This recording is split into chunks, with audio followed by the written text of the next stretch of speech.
In a certain city in India there lived a boy with his mother, a poor young widow. Though in difficult circumstances, the mother managed to provide her son with an education in writing and arithmetic. One day, when the boy had become a young man, the widow said to him, "Son, though we are poor, you are the son of a merchant. I've heard about a rich merchant in the city who is in the habit of lending money to worthy young men who show an interest in business and the willingness to work hard.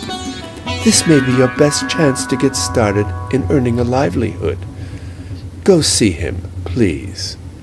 So the young man went to the rich merchant's house. Just as he entered the front door, he overheard an angry conversation. "You see this dead mouse lying on the floor?" the rich merchant said to another young man. "A capable young man could build wealth from something as lowly as that. But I gave you, you good-for-nothing fellow, a small fortune, and far from increasing it, you haven't even been able to keep the amount that I lent you."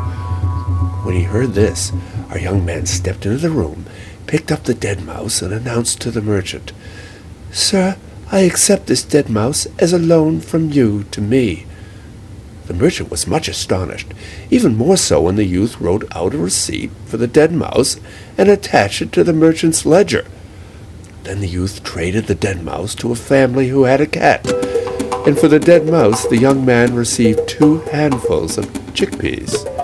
The chickpeas he ground into meal, and taking a jar of water, he went and stood in a shady spot by the road. It was midday, and the hot sun shone down brightly.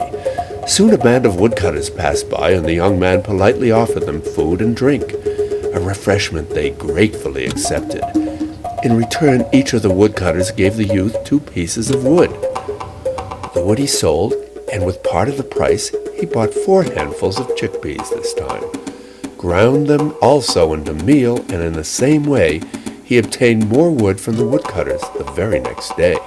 And so in time he was able to buy all the wood that they had cut over the past 3 days.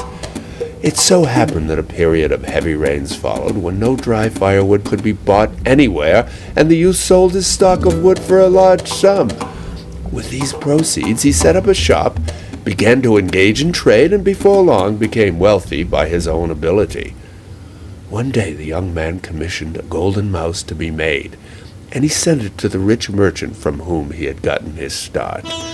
The merchant was flabbergasted to receive such a fine gift, and he barely remembered the youth, except for a crumpled and torn receipt still tucked in his ledger. He invited the youth to visit him and his daughter for supper one evening. As one thing so often leads to another, the young man and the merchant's daughter soon fell in love, and they were married.